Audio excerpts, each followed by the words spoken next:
Kaip manote, kodėl vieni sėkmingiausių žmonių pasaulyje nebijo suklysti? Kodėl jų noras būti geresniu ir mokytis iš klaidų yra didesnis negu noras būti pažeidžiamu, noras atrodyti kvailai, nes jie galvoja, kad klausti kitų žmonių ir daryti klaidas yra blogai. Tačiau aš noriu jūs perspėti, kad klystame mes visi gyvenime. Tačiau ar tos klaidos mus pamoko, tai yra kitas dalykas. Klaidos yra vienas esminių dalykų, kurie padės jums gyvenime judėti. Iš klaidų mes mokomės. Ir kaip pastebėjau savo gyvenime, pastebėjau ir kitų gyvenime, kad negatyvūs dalykai, gal čia bus taip kontroversiška, bet negatyvūs dalykai padeda labiau negu teigiami dalykai. Įsivaizduokite, padėkite save tokioje situacijoje. Jūs nueinate į sporto salę, taip. Ir pasakykit man, ar sporto salėje jūsų performances būtų geresnis, kai jūs esate piktas, ar kai jūs esate laimingas? Aišku, kiekvienas yra skirtingas, kiekvienas turim savo tą varikliuką, kuris mus stumia į priekį. Tačiau man asmeniškai, mano klaidos, mano praeitie padarytos klaidos, mano tie visi tokie, nežinau kaip nepasakyti, mano didžiausias klaidos gyvenime priverčia mane būti stipresniu. Nes aš iš savo klaidų pasimokiau. Ir manau, tai vienas tokių geriausių dalykų, kas atsitiko mano gyvenime. Ir paklauskit savęs tokio klausimo.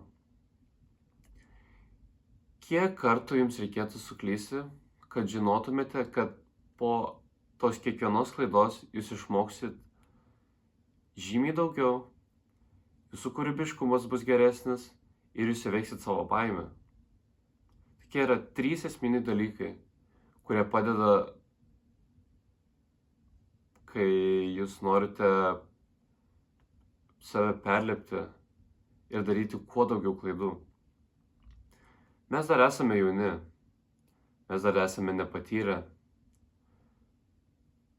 Tad ir yra gyvenimas tom gražus, kad mes galime klysti. Klyskime dabar.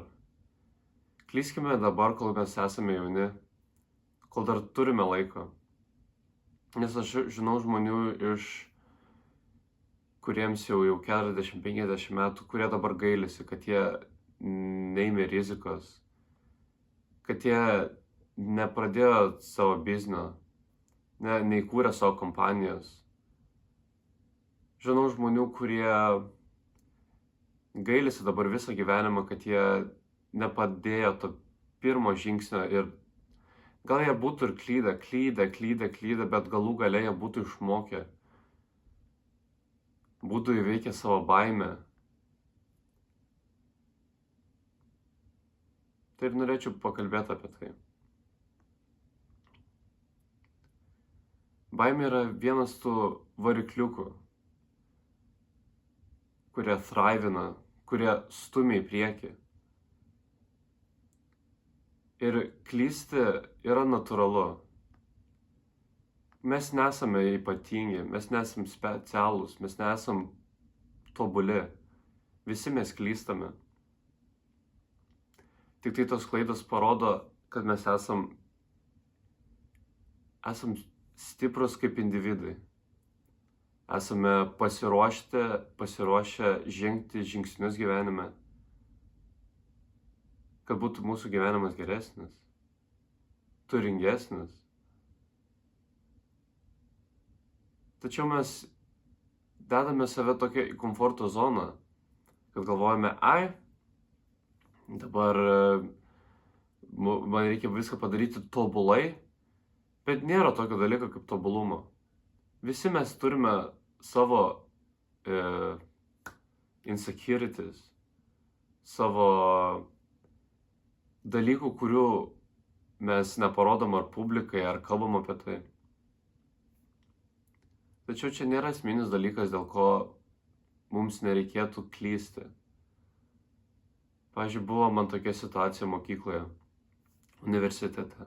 Aš nuėjau ir aš galvojau, kad tobulybė yra, essential dalykas, kad tobulėt. Kad reikia viską tobulai padaryti. Kad tekstas būtų tobulai, kad mano grafinis dizainas būtų tobulas, kad mano posteris būtų tobulas. Tačiau realybė yra tokia, kad žmonės niekada nesupras, kas yra tobulumas. Tobulumas tokio dalyko kaip tobulumas nėra. Nes mes visi skirtingai žiūrime tai. Pavyzdžiui, aš padaryčiau tarkim, tą posterį ar ką.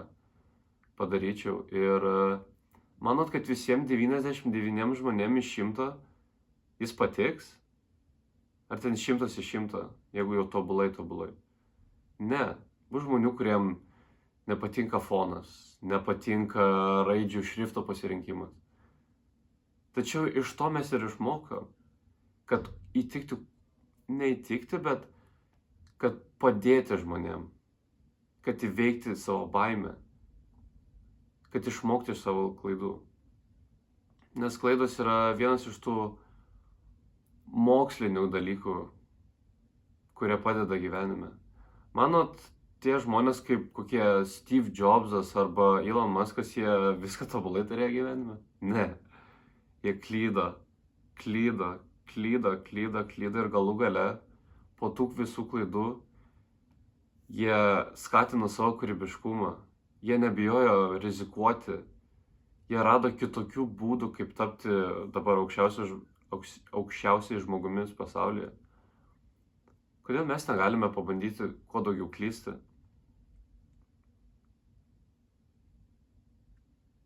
Čia yra dienos klausimas. Kodėl mes bijome klysti?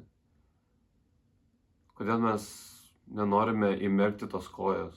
Kodėl mes nenorime būti tas pirmas žmogus, kuris prieis prie kito ir pradės pokalbį? Kodėl mes turime, kad mūsų ego laimėtų, o ne kad mūsų jungtų vienybė? Kad mes esame žmonės, mes jaučiame tą patį. Mūsų gyvenimai gal ir skirtingi, tačiau ir vienodi tuo pačiu metu. Mes gyvename ant tos pačios žemės. Mes kalbame lygiai taip pat, tik tai mūsų kalbos skirtingos. Kas išskirtinumas mūsų yra tik tai autentiškumas. Nes nenukopijuosiu tokio dalyko. Tačiau klystame mes visi.